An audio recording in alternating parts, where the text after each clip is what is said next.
Always feel like I'm getting in trouble when one of those things goes off.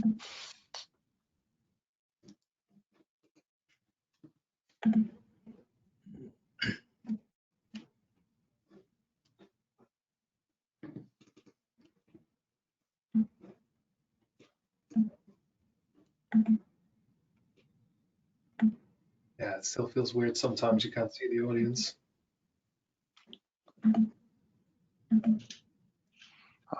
You can see me, Piers, and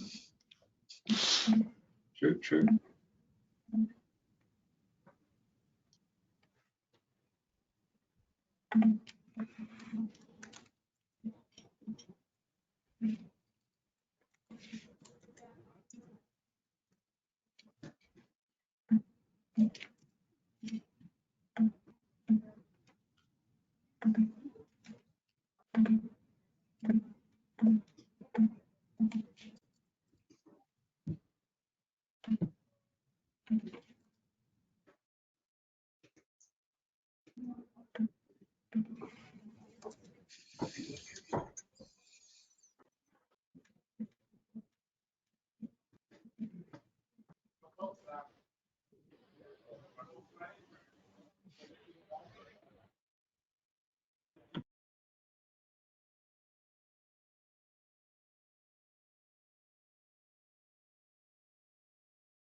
it's interesting. We had a lot of Australians, reach out requesting an on-demand webinar. So this will be recorded. Just so they're not joining. Be on your best behaviour. What time is it at the moment in Australia? Just coming on 2 a.m. So a bit late for the average Joe to stream on. I'm a little disappointed that we don't have more live Sydney attendees on the session today.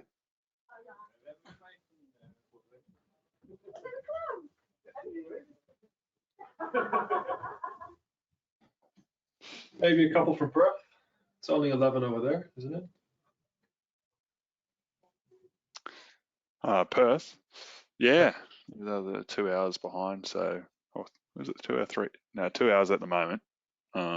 3 hours after the weekend. They don't do daylight saving. Oh, really? Okay. It's same as Queensland.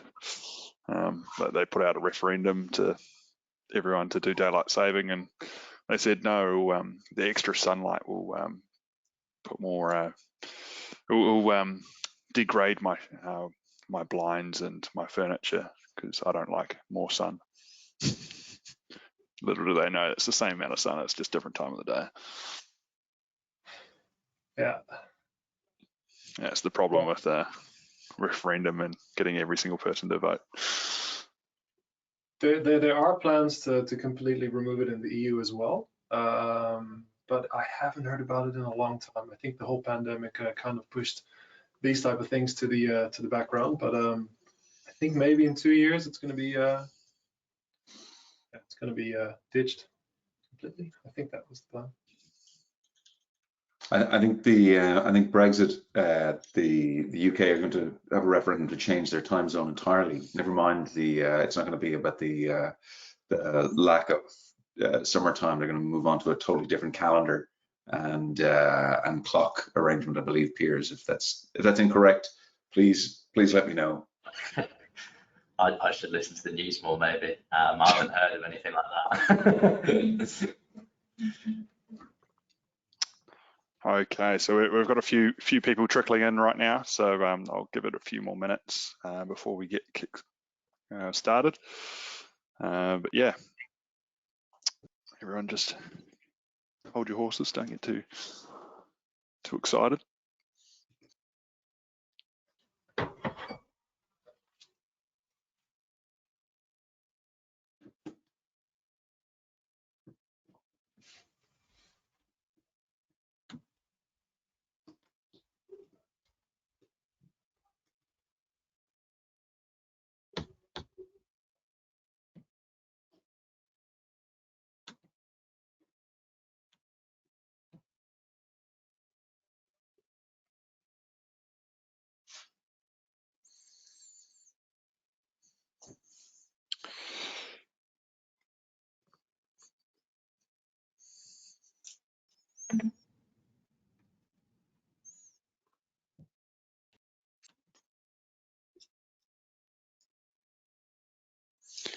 Okay, as this will get recorded, so I might as well kick it off and make sure we're on a timely matter.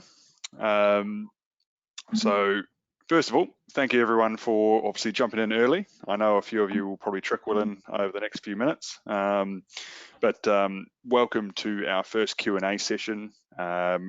Today we'll be discussing the topic of expanding to Europe and what it takes and entails. It will be a free-flowing live Q&A session, so if you do have questions, we definitely recommend you post them in the message box or raise your hand.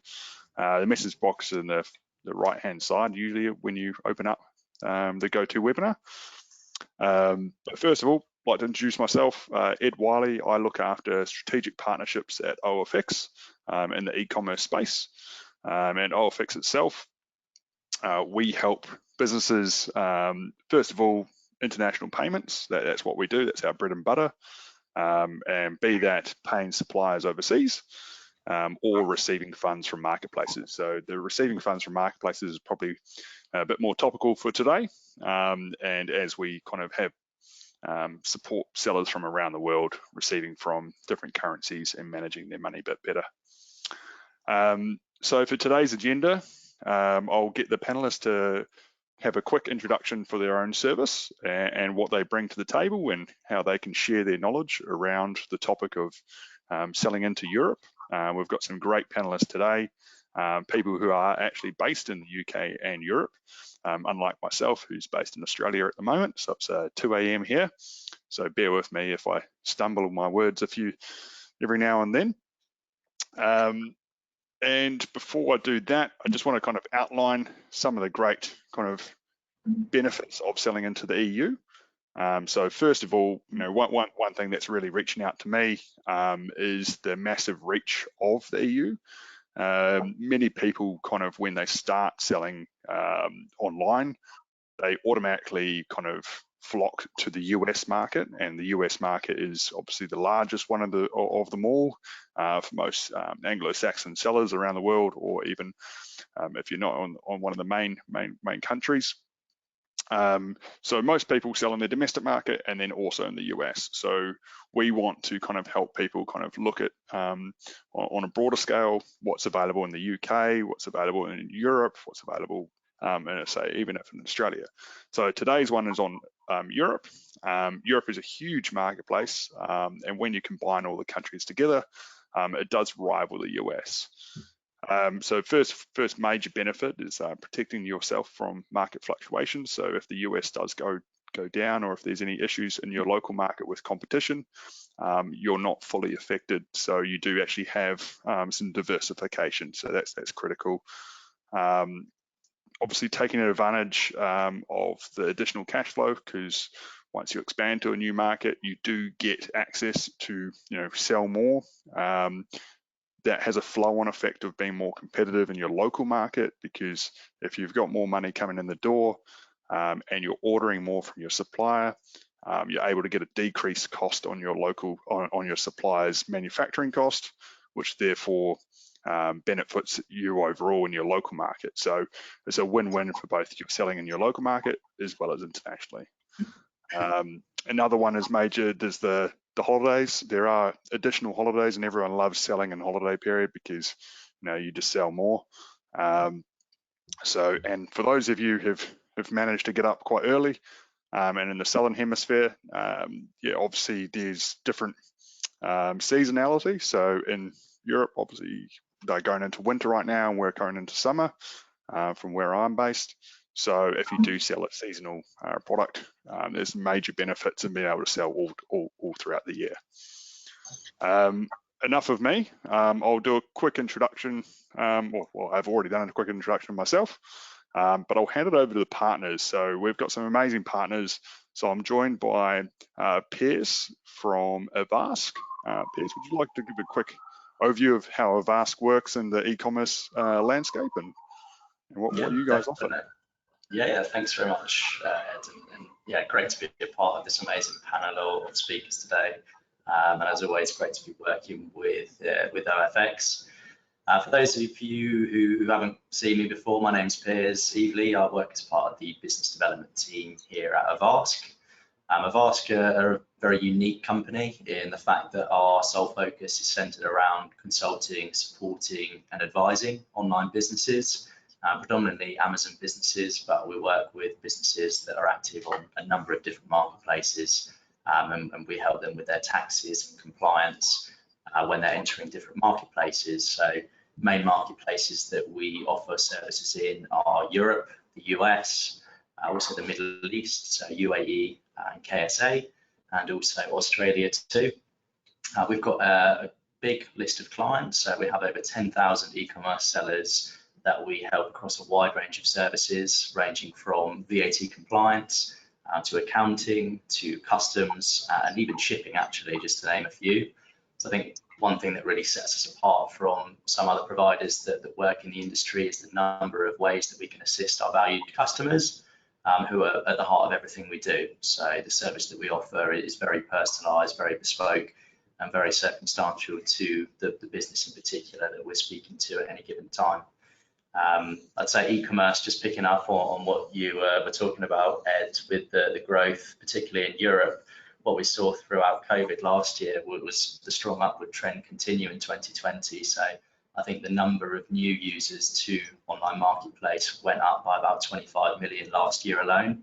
So the statistics showed that I think in total in Europe there were about 500 million people that actually went online and purchased goods through an online retailer of some description. So that was a user penetration of about 60% in total. That forecast is forecast to grow, I think, to about 570 million by 2025. So, you know, working in this industry, I think we've seen over the last 10 years in particular a real boom. But again, COVID was another catalyst for an even bigger boom, which no one could have foreseen. So very exciting time to be a part of this industry, and it's great to be supporting so many sellers of all types, not only the old sellers who have been doing it for some time, but you know, last year we saw a lot of new types of sellers just entering the marketplace for the first time, which is equally is just exciting. No, perfect. Well, thank you very much for that, and the insight into the growth. Obviously, growth globally is increased quite significantly due to COVID, and people have kind of been forced into buy from marketplaces or buy from new websites where they typically purchased in store. I think everyone is well aware of that, and you know, I think there's a bit more kind of that seen in Europe, because Europe was quite fragmented, and before kind of COVID, people were happy to shop in store, but they've kind of been pushed onto online. So there will be some major benefits moving out of COVID, as we all hope we can, for people to kind of stay on online stores, or kind of now they're open to it, or they'll continue to shop from them. That's probably a good caveat. Also, good next step would probably be for Mitchell. So Mitchell from Channel Engine. Thanks, Edward, and thanks a lot for having us here today. It's an honor to be on this panel, and yeah, great to work with these great companies like eDesk, Avaska, and OFX, of course, that we partner with. Yeah, I think it's clear that the increase in sales on marketplaces has been phenomenal over the last 2 years, and I think something that we also see is the massive increase in different retailers and different types of players in the market becoming marketplaces. It's quite staggering the number of requests we get to integrate our software with these marketplaces. So my name is Mitchell de Deuge, was born in Australia, living in the Netherlands now, and working as a partner manager for Channel Engine, focusing on the marketplace partners. Channel Engine is a marketplace integrator. You can also call us an aggregator. But whatever you call us, what we do is connect your backend systems, so from brands, retailers, anybody who's selling products, connect them with our system, and you can then easily list your products on hundreds of marketplaces and other type of online sales channels.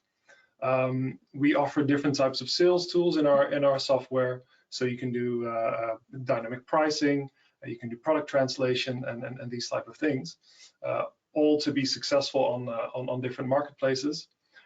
We don't just list, so help with the listing on the marketplaces. There's a full order and return flow integration. So all in all, you can decrease the time you need to spend on managing your listings and running your e-commerce business on marketplaces, and at the same time increase your revenue by winning on marketplaces. We have 200 plus different channels that we work with. A lot of them are in Europe. That's our background. We were founded in the Netherlands in 2013. So we have a very robust portfolio of European marketplaces that we have direct integrations with. But we're also steadily moving more global and adding interesting channels in North America. We have channels in Australia, Southeast Asia, you name it. And we're a pure SaaS player, so we focus fully on providing our software to our clients. But we do also have a customer success team that helps our clients successfully use our tool, of course, and advise on what marketplaces could offer good opportunities, so they can, so our clients can scale up. But I want to stress that we're not an agency, and we collaborate closely with agencies and other ecosystem players to together help our clients, excel on marketplaces. And I think it's exciting today to talk to you guys about the European landscape. It's very diverse, and we'll be delving into that today. Oh, perfect. Thank you very much for that. I know many sellers love your service because they there's so many barriers to obviously selling on many marketplaces, and having to deal with kind of integrations and kind of listings on multiple marketplaces can be a huge headache. So you guys offer a fantastic service to solve that, with obviously helping clients on many marketplaces. I'll throw it over to Richard from eDesk, because I know you guys also do something similar, but in a completely different light. Ed, thanks a lot for the introduction. And again, like the other two speakers have said, thanks so much for inviting us to attend today. We're delighted to have the chance to chat about the EU as a market and try to help get some forward momentum for the people coming to the EU for the first time. By way of introduction, eDesk provides a customer success or a customer delight platform, a help desk that's been built specifically for e-commerce sellers. We connect natively to over 200 marketplaces. We allow all of the conversation that would occur across pre-sale, post-sale, where's my order, what's the, why is this not in blue like it was promised? All those conversations hub through our help desk, which has been built from the ground up to help companies be able to bring together the customer query, the object or the item that's been purchased, and the logistics flow that follows the shipment. So we really centralize all those pieces and help reduce the headaches. One of the big things that we have experienced in the EU over the last 18, 24 months, to build on something Piers said, is we've got a lot of new people. A lot of new people are coming in the EU to the marketplaces for the first time. And we all know that if somebody's coming in as a first-time buyer, they're more likely to hit a wall of customer experience. They're going to ask questions. They'll need to understand how this product's going to be fulfilled and how is it going to be shipped. And eDesk has really seen a surge in the number of questions that are attached to the orders that are being placed by these new purchasers. And so what we've been able to do is to streamline that in a very AI-driven way, so that in spite of the fact your sales are going up and your customer ticket volume is going up, you're still able to deliver an incredible quality of service. So yeah, thanks so much for having us here today, Ed. No, perfect. Well, I think that's some good insights from all three partners, and kind of leads us into the Q&A session. I do want to reiterate that this is free flowing, and is Q&A from the audience as well as myself. And anyone from the panel that wants to kind of jump in or kind of like abbreviate and kind of add some additional kind of context to their own ways they see in the market. So kicking it off, probably the main question is, most sellers, they see Europe as kind of a great opportunity, but they see the amount of barriers to entry. And I just wanted to kind of dive in and kind of ask, what are the biggest considerations a seller has to take into account when they decide to enter into the EU? I'm open to discussion, but I would love kind of Mitchell probably to kick this one off and get your insights. Yeah, so it's a wide range, of course, of things to take into account, and I'll leave it to the other guys to look at the more legal aspects maybe. But from a marketplace perspective, so to successfully sell on these marketplaces in Europe, yeah, I think something you need to consider is that even though if we're looking at EU, it's politically and economically integrated. I mean, each country or set of countries, they have their own language, of course, and also expectations around customer care. So to be successful across the EU, it's crucial to tailor your content language-wise, and of course arrange proper customer care, can be in-house or outsourced. Some marketplaces, they do allow for you to push your content in English and they'll translate it for you. So Zalando is a good example of that. But many marketplaces, they require you to push your content in the local language. Many tools for this, of course. One of the tools we offer is a product translation inside the tool that you then can check because it's a machine translation. So there are tools around there to fix that. But I would say that that's definitely one of the crucial things to take into account to prepare for this reality. I think a second one I'd like to mention is, of course, in terms of fulfillment. So although many marketplaces that make it possible to ship from any location within the EU, there are definitely exceptions. Some marketplaces require you to have stock in the country where you're shipping the products to.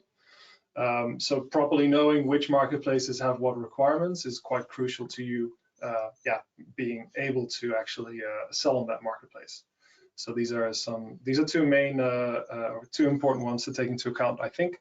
And more broadly, but I don't think it's specific per se just for the EU, is of course to have a proper understanding of which marketplaces allow which verticals and what kind of positioning a marketplace has.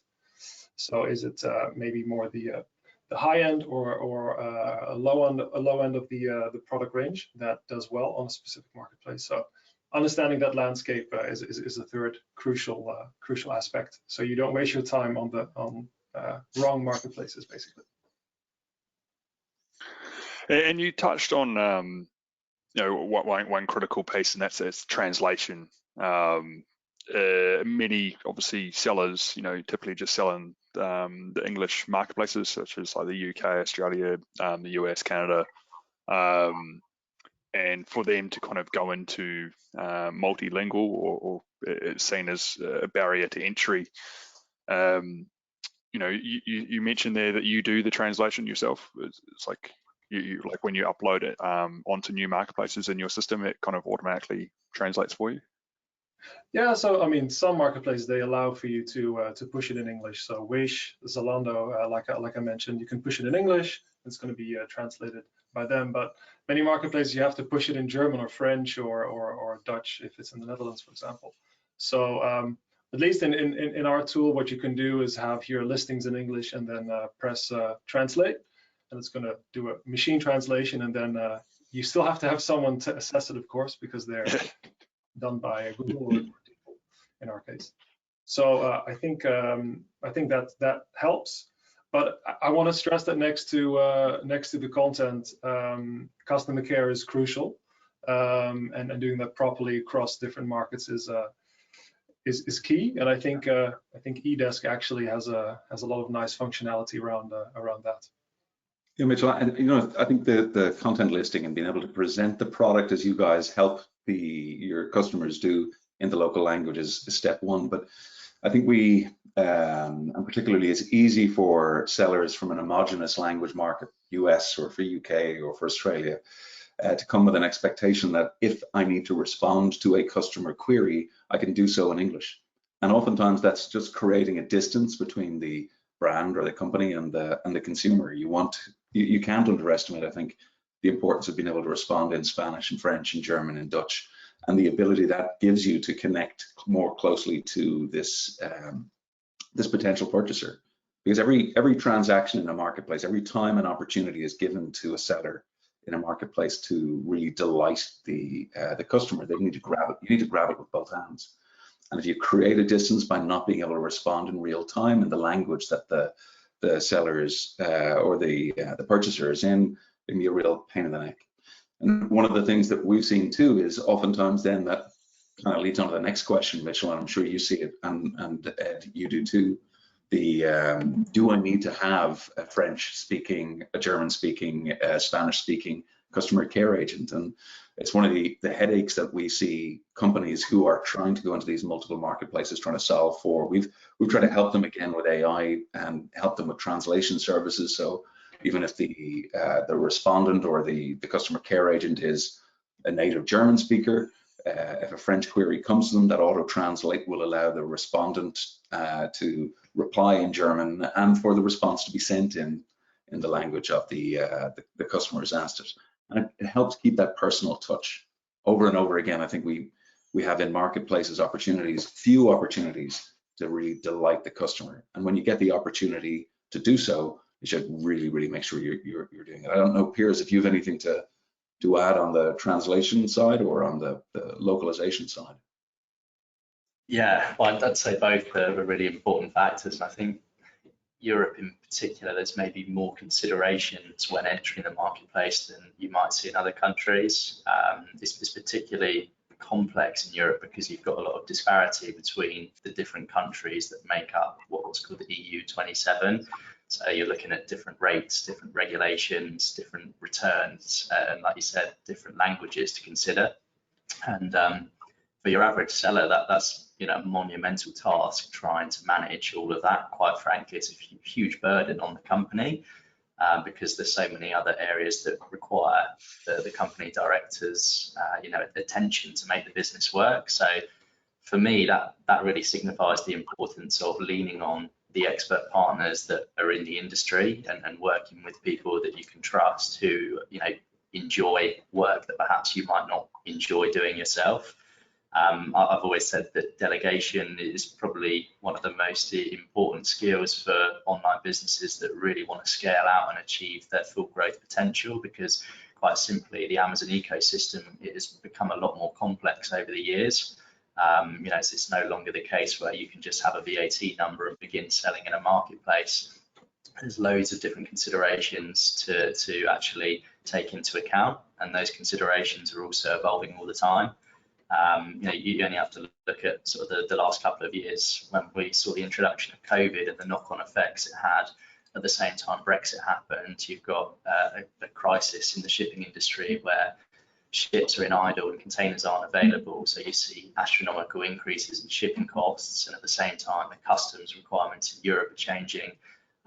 From the 1st of January, the UK VAT regulations are changing, and then on the 1st of July, the EU VAT reform takes place. So for one person to try and dilute all of that information and make sense of it, it's extremely difficult. And I'd say, it's great to have this sort of collaborative approach with people like yourself, not only from a VAT perspective, but payments, inventory management, marketplace diversification. I think sellers, like the general feedback that I get and the consensus is that it's really useful and also paramount to success to have a wider network of partners that they can call upon in different situations now. No, 100%. And I know it kind of leads us into kind of which marketplaces kind of like would you kind of sell on to, and what kind of marketplaces do you decide to sell on? I know there's a number of marketplaces that are bespoke to certain verticals like fashion and electronics. And then there's other marketplaces that do have strict requirements around this, obviously, localized language and response in the local language. So could anyone, or like Mitchell or Richard, kind of, welcome to the floor of, what's your kind of ideal kind of, process to, choose the marketplaces you go into? Do you start with Amazon, or do you kind of like look at the other marketplaces that are in each market, because Europe does have a lot of marketplaces that are not just Amazon. So Amazon's there, but there's other marketplaces in each country. It's highly fragmented. I think if you compare it to the US, you can hardly compare. And of course, it's due to the fact that, of course, like I said before, EU is politically and economically unified, but it's very different cultures, different backgrounds. So the marketplace landscape is extremely fragmented.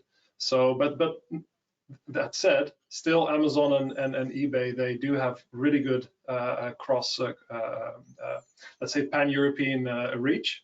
Amazon actually is market leader in countries like Germany, UK, France, Spain, you name it.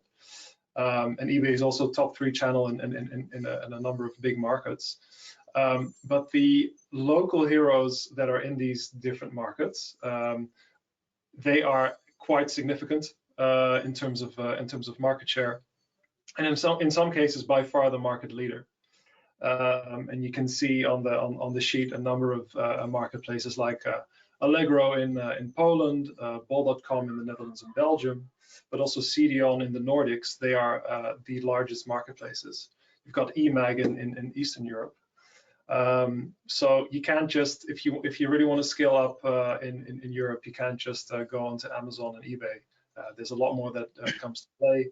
You've got Otto and Kaufland in Germany that are very significant. There's Cdiscount and Fnac Darty in France that are close to the size of Amazon. So yeah, I think it's what we sometimes advise. It can be a first good step to start with Amazon. I think a lot of sellers are used to Amazon already, or eBay. It can be a good starting point, but yeah, that's only the beginning. To really scale up in those markets, you'll have to look at the local heroes as well. And sometimes in certain markets, primarily like the markets I just mentioned. And this is just what you see here is just a selection of channels. There are many more. And I think a key market that isn't even mentioned here, but it's strictly not the EU, but of course you can, crucial market is the UK. There you have OnBuy, for example, and Frugo that are doing really well. But if we would say like maybe 3 channels to highlight briefly, and that's more on a vertical approach, because I think the ones we've mentioned just now, they're really more the horizontal marketplaces that cover a wide range of categories. I would say if you're selling fashion, you can't. The number 1 marketplace you need to be on is Zalando. It's across Europe. We've seen incredible growth the last 2 years on this platform. Another one to watch is Decathlon, which is one of the world's biggest sports retailers, became a marketplace a year ago, starting in Belgium and now in approximately 6 countries across Europe. We're seeing amazing growth for the sellers on this platform as well. And another one I think that we should mention is within DIY and home. We've got Mano Mano, which is live in, for example, UK, France, Germany. Also growing steadily. I think they just got funding, like 350 million funding, so they will be scaling up a lot and offering a lot of good opportunities to sell towards people within that category as well. So yeah, it's and I think when making the choice where to go on, it really depends on, okay, which vertical are you in, what is your price point, which market, like, do you want to focus on first? Have you done some market research? Is there already some engagement around your brand in these markets? That could also guide you in determining which market to start first. And then based on what is the main local hero in that market, you could go live on that specific marketplace. So if I can add, Mitchell, too, I mean, because it's an important piece that I think is underestimated again from US or single market sellers, that even Amazon or eBay themselves are, it's kind of federated. So if you have your seller central relationship on Amazon.com, it's great. I've got a one window. I'm able to manage the relationship I have with Amazon on the customer queries or the listings. But Amazon.f4 and .co.uk and .de present effectively separate channels for anybody arriving in to go pan-European they've got to manage each of these pieces. And that's before, as you say, this proliferation of other marketplaces that either go very strongly into a particular geo, like Cdiscount, Fnac, or they go across a particular vertical. So it can be complex, and each of those are changing so quickly that it's important to have a sort of I suppose, an agility if you are presenting to the market. You're not nailing all of your colors to one mast. And I certainly know it's why Channel Engine have had such incredible growth over the last number of years, and it's why eDesk too, I believe, as we're European based, have had a huge amount of growth for companies that need to be able to kind of knit this tapestry together and have that agility. They'll have a single engine or a single web store or a single view of how they've been serving their business in other markets, but then they need to be able to have that sort of long tail and serve it in a very quick and dynamic way without having to worry about all of those different APIs. I think we spoke earlier about the proliferation of, or how many more people have arrived in to buy in marketplaces. I think Miracle said that there was twice the growth in marketplace purchases last year as there were in e-commerce purchases in general. So, you know, that's grown, but it's also grown the landscape of options that are available to sellers. So it's incredibly important to keep your options open, to be able to find where your customer in the French or Dutch or Italian market wants to purchase. You can't just give an expectation that one size will fit all. You've got to find where your customer is shopping, where they enjoy experiencing brands and browsing or discovering new companies, and then make sure that you have the flexibility to be able to present your product quickly there. I think that's something that I've seen firsthand this year as well from sellers is more of a willingness to experiment with new marketplaces. I think one of the reasons for that is because of the number of people that are constantly setting up storefronts on the main marketplace, which is Amazon. So in 2020, we saw over 1 million new users actually selling goods, and what that basically means is oversaturation in marketplaces for single market users. So a lot of sellers that I've spoken to, and to be honest, I think it's due to platforms like Channel Engine and eDesk that can actually take people on the journey and hold their hand a bit and take the worry and the fear away of the unknown, and really like help them with the optimizations and getting onboarded and set up correctly. I think previously it was seen as a bit of a challenge, and people weren't really familiar with what the process looked like, and also the competition levels weren't the same as they are now. So I think that's a big contributor to marketplace optimization. But I think for people that are looking for a truly diverse approach and getting their eyes in front of more bodies and more people in general, people need to look at more niche marketplaces. And as you rightly mentioned, Mitchell, I know with regards to like Otto in Germany, it's not a niche marketplace, it's a humongous marketplace in its own right. Yeah, absolutely. And the thing is, next to of course the challenge of adhering to all the different content requirements for these platforms, which through integrators you can actually you can solve, because we're basically picking up what are the requirements and flagging it out in the system, and you can adjust it and make sure that it fits the requirements. You also have the issue that some of these marketplaces, they might not allow you to sell on the marketplace if you're not actually registered in the country itself. So Otto is a good example. It's actually one of the marketplaces where you have to have the entity in Germany itself if you want to sell there. So you also need to look into for the specific channels, what are the requirements to be able to be successful there. And I think it's really important to have the right partners to advise you on that. Yeah.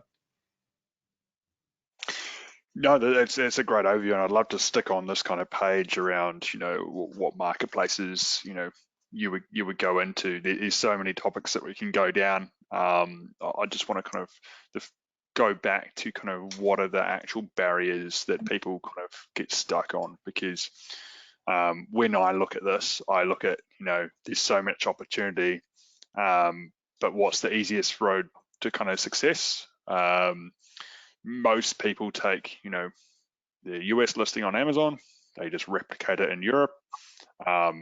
As Richard kind of mentioned, you're kind of following the boat that everyone else is doing. So your competition and kind of what Piers alluded to is that, if you want to go down the easiest road, you're going to have the most competition, because there are people that are lazy out there, and people just want to click a button and just automate everything to overseas marketplaces, and Amazon does that as well. So they sell your product on the overseas marketplaces without you doing that. So I like Amazon's a great marketplace, but I would also want to look at things like Cdiscount, which is a huge marketplace in France, with very similar to Amazon's listing, but they also do their own fulfillment. So as we go into kind of what's the best fulfillment, most people stick with Amazon as like FBA, because they love FBA, because it's like that takes that burden away from them. So it's again another barrier to entry that Amazon's kind of like, that's why they've been so successful, because they've decreased the barrier to entry. But as Piers said, there's like 1 million new sellers on Amazon, and it's a flooded market. You have to go for a niche within a niche. Whereas when you go to these non-major marketplaces like Cdiscount or Otto, you can actually sell like a stream, like a main product, or like a major niche, and you can be successful. You don't have to sell multiple niches deep to be successful. So there's a huge opportunity there. But on that, I kind of want to like just touch on one, taxation. Lots of people are scared about VAT. We haven't really discussed that yet. So Piers, you're probably the best one for that. The other one is the shipping. We touched on it briefly. What's the optimal setup for your 3PL? Do you use you freight forward straight into Europe? Do you store your goods all with Amazon? Do you use a 3PL service?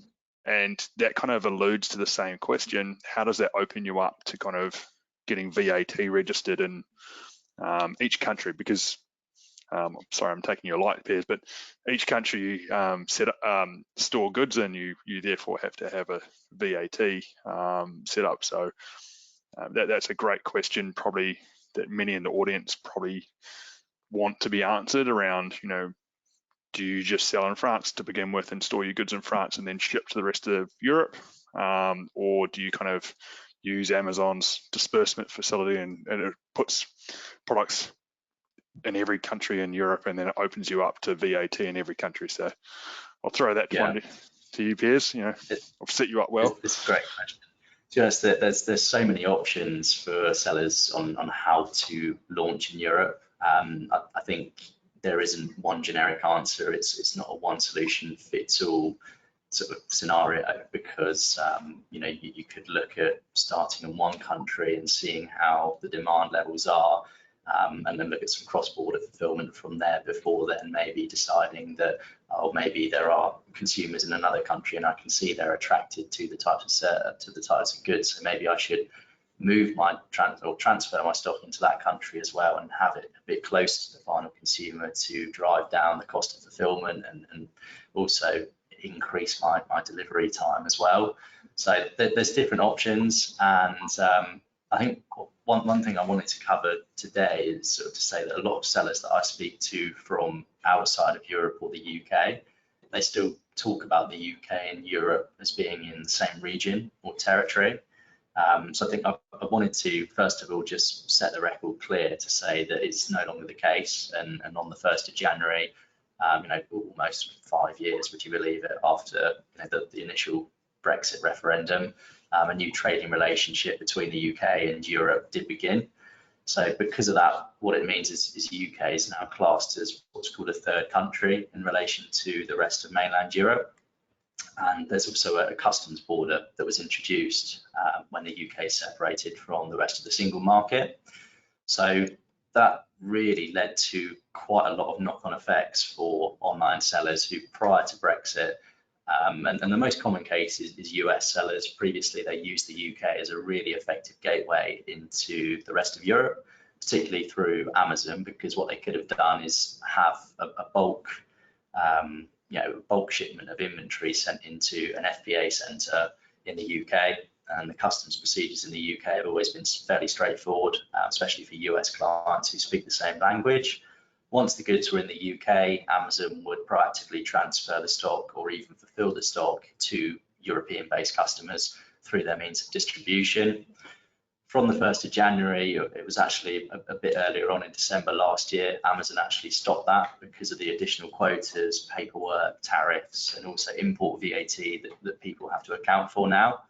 So I think one thing that I would say, if people are looking to expand into both the UK and Europe at the same time, is that you now need different numbers for the separate jurisdictions. So as a starting point, really, you need to have a VAT number in the UK, and you also need to have at least one VAT number in mainland Europe. Now, quite a common option for sellers who are looking to expand into Europe is Germany. And the reason for that is because they've got the largest e-commerce turnover in Europe. It almost hit 100 billion last year, so it makes up over a third of Europe's total e-commerce turnover market. So very big market and very attractive for obvious reasons, not only turnover wise, but it also neighbours with 9 other countries. So it's quite easy to access cross-border fulfillment options from Germany as well. A lot of misconceptions around EORI numbers as well. Previously, a lot of sellers would have had a UK EORI number, which they could have used to import into European countries. Again, you can keep your UK EORI number, and you'll need to keep that to import into the UK or export from the UK, but you now need a separate EORI number in Europe. And that will essentially enable you to import into any of the mainland European countries, but ultimately the UK number will no longer work for any imports into Europe.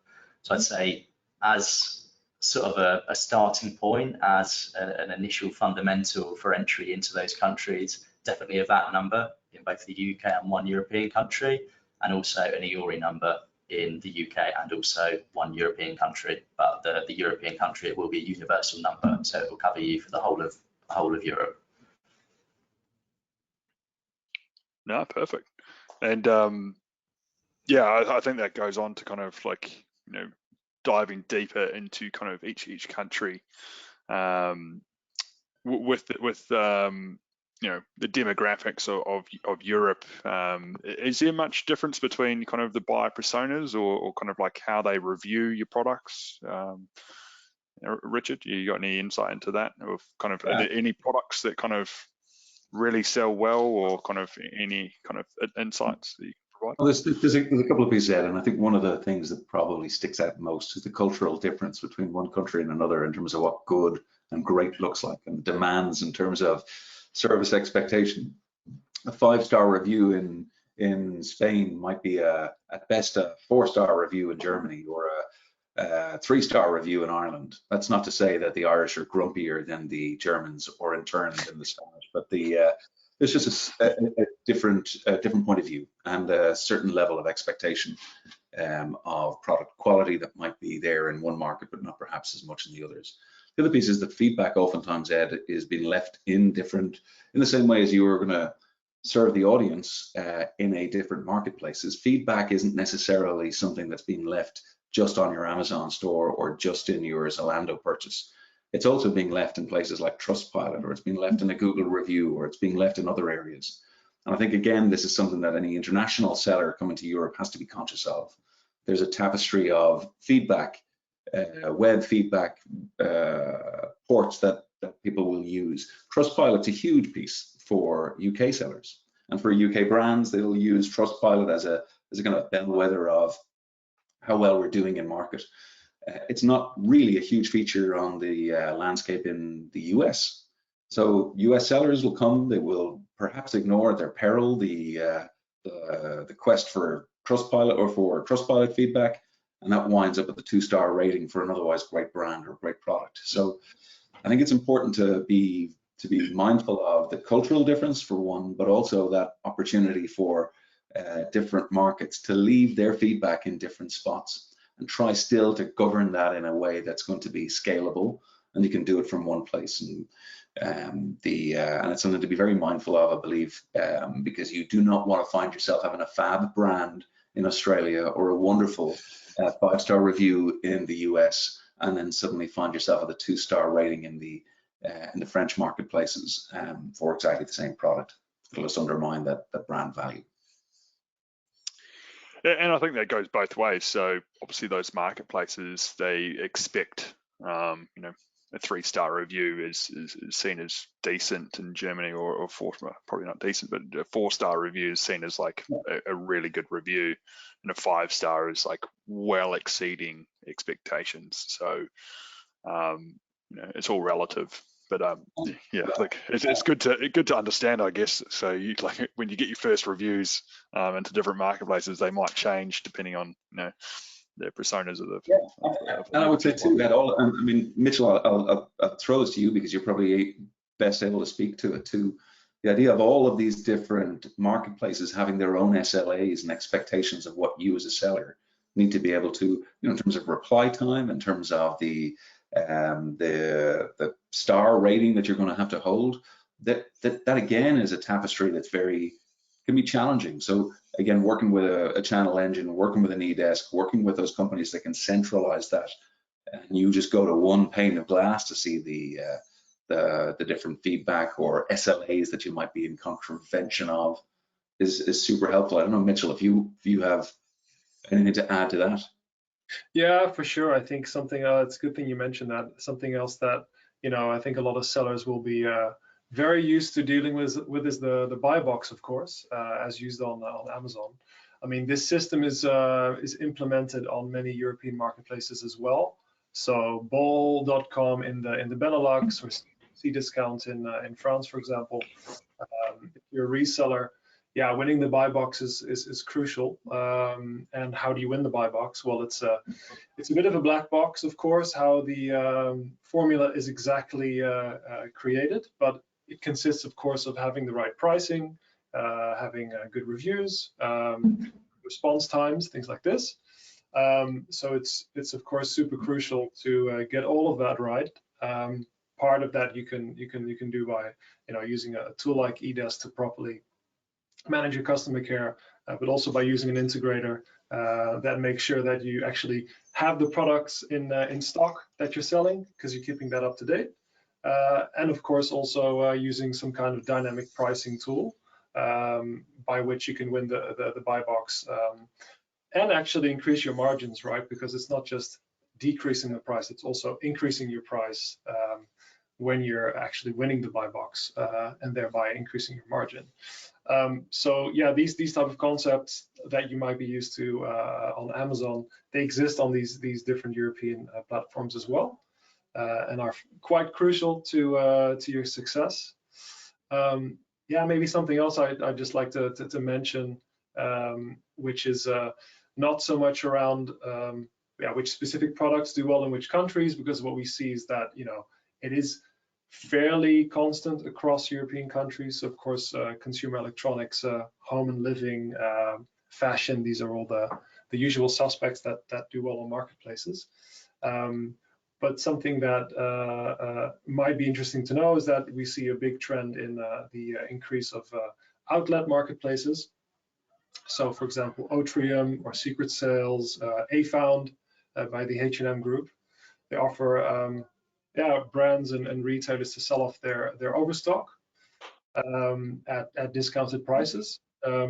So I think especially if you're within fashion, within maybe beauty, but also in some cases home and living, there's some great opportunities to have a separate strategy for your overstock. Instead of just selling it on your website or other channels, you could make use of one of these marketplaces as well.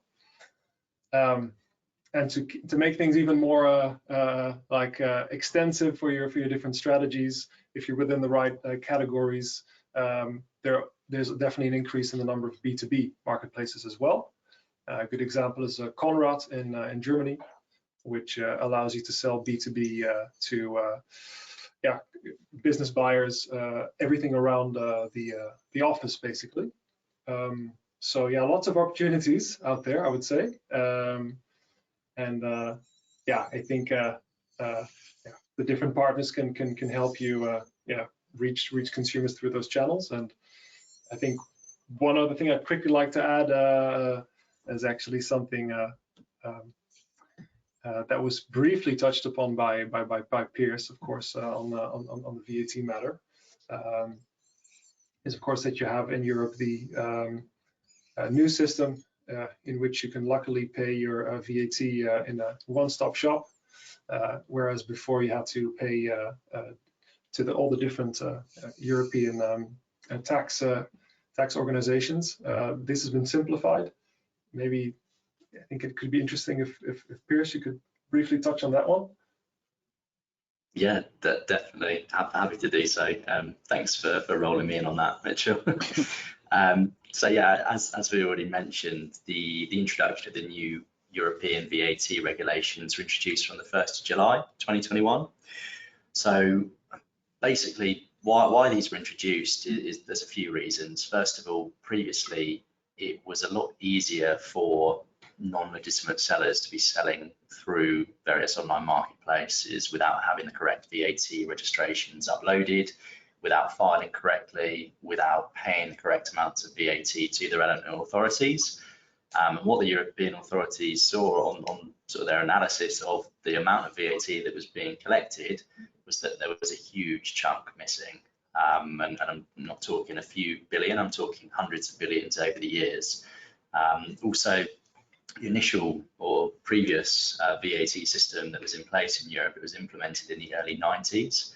So it really didn't account for the e-commerce industry, which at the time was only just starting. So there was increased administration over the years, and it's becoming more and more of an administrative task rather than a simple form of remitting VAT to the correct authorities for a lot of e-commerce sellers who are trying to sell through different marketplaces.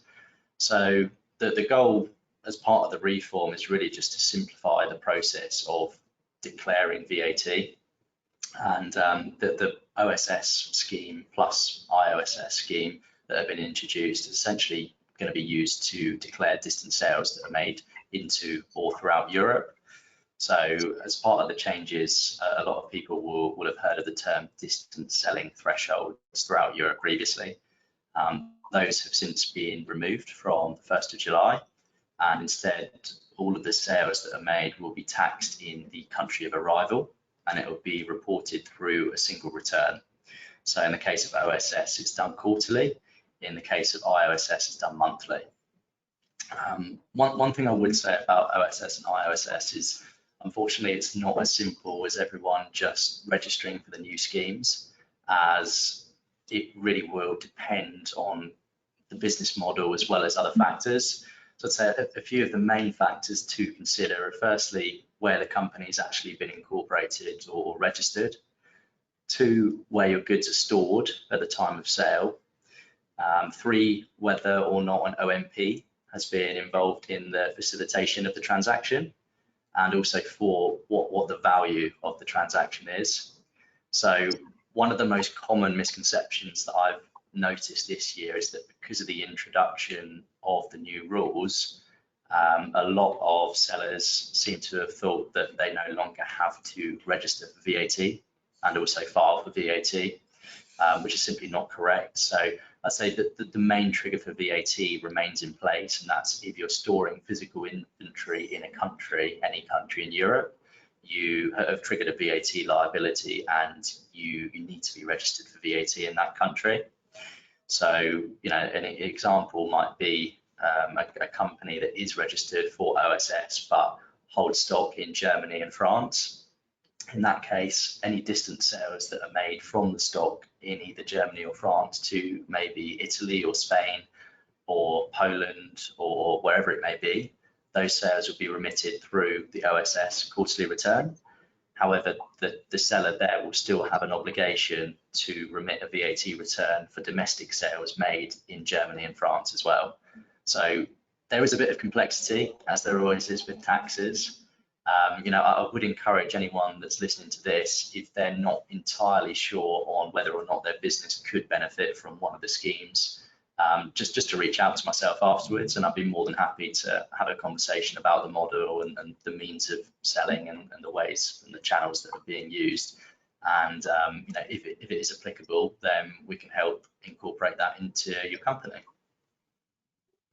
Yeah, I think that's a great point there, and thank you very much for the information, because it's critical that you obviously get on top of that, and you have that all lined up perfectly, because there's so many aggregators these days who are snapping up businesses, and if you're obviously accounting and your books are in line, and if you can show that your growth and across various marketplaces, that there's obviously a huge amount of money being splashed around for businesses. So what I always say to my clients and partners is, at the end of the day, you don't want to become an expert in, say, tax. You don't want to become an expert in, file uploads to list on multiple marketplaces. You don't want to become a tax expert, or like an expert in, multiple different languages. You don't have to learn Spanish, French, German like tomorrow. You don't have to, understand currency fluctuations and international payments. Like, reach out to the experts like here on the panel,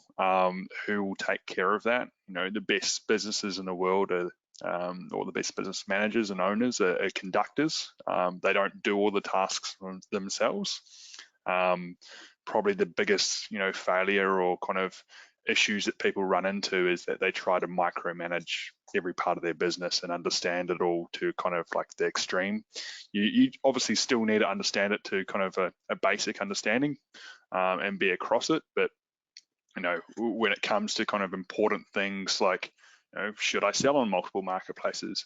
Reach out to Channel Engine. Should I, what are the tax implementations, like implications? So, 2 a.m. here. But reach out to kind of ask. And so wrapping that up, I just wanted, I know we've only got a few minutes left. I just want to we've got 3 questions or 2 questions, probably got time for. First one is probably a really good question that actually just came across, was around the cost of selling on multiple marketplaces, because all these marketplaces usually have like a $50 per month fee. So if you list on, 20 different marketplaces, the cost can add up, and you don't know if your product's going to, I'm just abbreviating on that question, but if your product's going to kind of like be successful in the marketplace, I could probably answer this one myself, because most of these marketplaces do have like a free trial period for 3 months. You won't see it if you apply directly, but if you reach out to OFX, we can get you access to a free trial period for, I believe, 2 or 3 months to stuff such as like Decathlon and eMag and Cdiscount. Also a major benefit, so similar to Amazon, who's got one platform across multiple marketplaces, there's a bit of an alliance going on for a number of these marketplaces. So if you do sell on, say, Cdiscount, you also get access to eMag, ePrice, and Decathlon. So that's kind of covering your Eastern Europe with eMag, your ePrice in Italy, Cdiscount's the major one in France, and then Decathlon is the major one in Germany. So that kind of covers your whole holistic overview of Europe, and you only have to pay I think it's like 50 euros per month, and so you pay one and it gets you access to all of them. So there are major benefits like that, and so you don't have to think about it as kind of like individual marketplaces. They do have partnerships there. Just conscious of time. So the other one was around electronics. They currently sell in the US, and I'm just wondering if there's any restrictions or kind of things they need to be aware of when selling into Europe. Would anyone like to answer that? I think we touched on it before the call. Yeah, I mean, I'm happy to say that with certain products in Europe, there are things like health and safety regulations, licenses, certificates, and I'm by no means claiming to be an expert in those type of certifications or health and safety checks that need for specific products, but generally it is worth doing a bit of preliminary research on the types of products that you're going to be shipping into Europe. And in most cases, to be honest, your shipping agent or your transfer agent, customs broker, whoever you're working with, they should be giving you some form of advice on the commercial invoice that you're disclosing your goods to be classified under in terms of commodity codes. So if you are handling goods that require such licenses or checks, additional checks anyway, then they should really be able to inform you whether or not you need some form of additional product compliance. One of the most common forms of product compliance at the moment is called the responsible person. So for any goods that are CE marked, for example, you now need to have someone within Europe as what's called this responsible person. And that's essentially so that if trading standards did need to go and inspect the product for any reason, say there had been an accident or simply they wanted to go and have a look at the materials that were used as part of the product, then there's a physical location in Europe and they can go there rather than not having anywhere to actually go and see the product in the flesh. So I'd say that product compliance is a growing area, and there are further introductions that are likely to be made in January 2022. We do work with a partner who specialises in product compliance. They're quite a close partner and an important partner as well because of the ever-changing landscape in terms of that sort of area. So I'd say, if anyone did want to be referred to a trusted partner of ours, then we can help with that. No, perfect. Yeah, obviously the most basic one that I can think of is, you need to change your plugs. So obviously different power outlets throughout Europe than the US. But your manufacturer should, hopefully you remember that, because I do remember I was at a seminar once and someone told us a story of they ordered a whole shipping container of like fitness stuff, and it just turned up, and then it was all the power plugs were for Europe, but they were in Australia, so they needed Australian power plugs. So you do make sure you remember that with your manufacturer. But yeah, they should be able to cover that. All right, everyone. We are kind of on time, so I did want to say thank you to our panelists. It's been amazing. I think there was a lot covered today. And, one of the big takeaways is if you do kind of like seek, help or kind of next steps, we're all available to kind of understand that and kind of do one-on-one. Please reach out to us on LinkedIn, or we'll send out an email post the event with our details and the recording. So don't worry if you missed kind of a section or you went away to the bathroom or anything. You will be able to catch up on that. And yeah, I just want to thank everyone for attending and your questions. And just the takeaways, I think there were some critical takeaways that the opportunity is huge in Europe. There are barriers to entry, but that's a positive because your competitors might not be there. If you are in your local market, you've got competition, and your margins are decreasing, and you want to be competitive in your local market. You should look to expand to Europe, because if you sell more, you can get better prices with your suppliers. You can be more competitive in your local market as well, and you can diversify your risk. But again, thank you to everyone who attended, and thank you very much. Thanks, everyone. Thank you. And thanks, Edward, for having us. And I don't know how to end this. I think Marie's on it. Yeah, we'll just make sure we can file out, and I'll end the webinar soon. Thank you. Thanks, Marie. Thank you.